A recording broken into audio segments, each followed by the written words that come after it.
Hello Libra, and welcome to your day. Thank you again for joining me. I appreciate it as always. So today is going to be a 2-day horoscope going over the 9th and the 10th, your whole weekend. Starting with January 9th, we're going to go and talk about the moon. The waning crescent of the moon is the same as it was yesterday, which is encouraging us to continue to rest and restore our energies, conserve our energies, focus on what you have to get done right now, and nothing more. Come Monday, we'll be in new circumstance.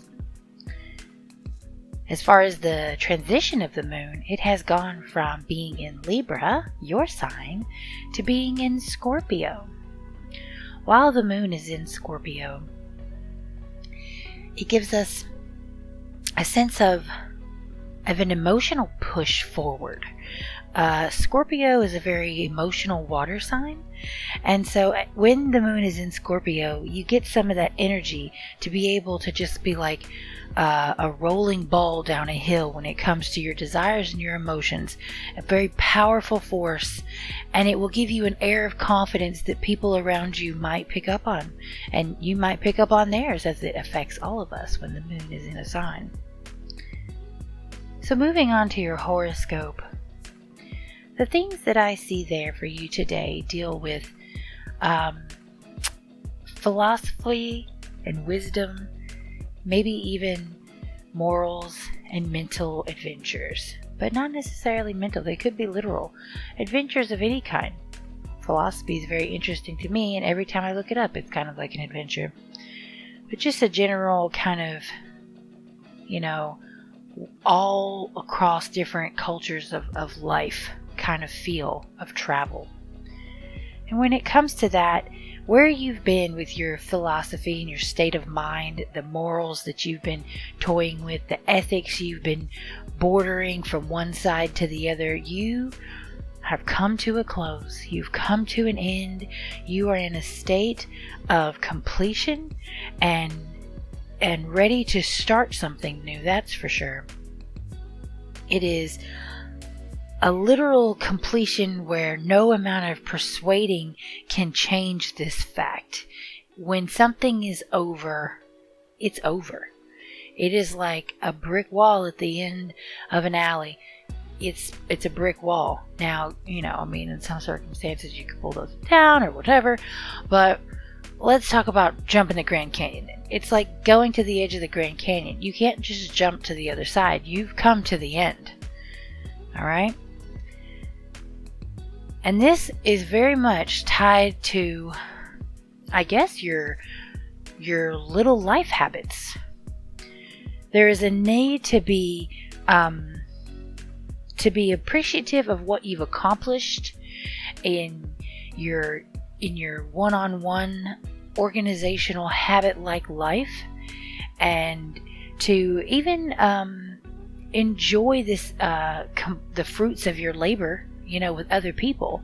So I guess in a sense this could be like, if you've been searching, like, this is just an example, but like if you've been searching for a new gym and you recently had an option that came your way, like boom, that is your option. You're at the end. You don't need to look any farther.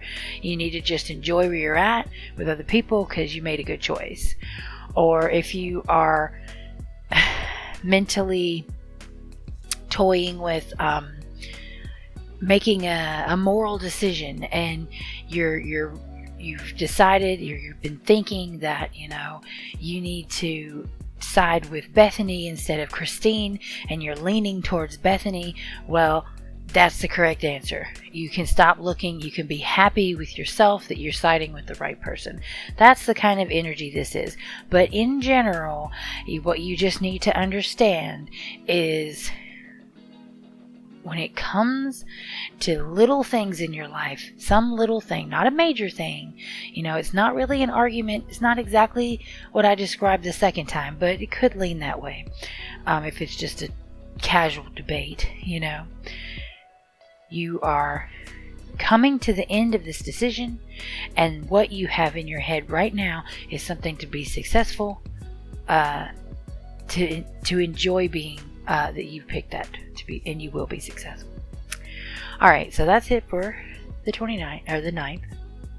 Moving on to the 10th, it's a little bit more, I don't know, not hazy, but just different. So when you're dealing with social situations outside of your home and in the future social situations, okay, there is a call to be aware of all your options. There is a presence here that is really stating that it takes faith to know that you are doing the right thing. This is not going to be like a logical decision that you're making when it comes to your friends. And you also are going to need some to acknowledge and stand by the use of balance in any kind of a long-term commitment type situation where you're having to deal with anything that the outside forces are bringing to you. That don't allow yourself to focus too heavily on one thing over another. It's not necessarily a dark thing.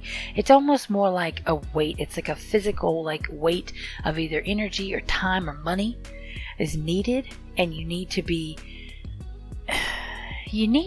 generous, but be evenly generous with what it is that you are giving to these commitments in your life, while knowing in the future, like these future situations, you're dealing with these commitments that things you've committed to today.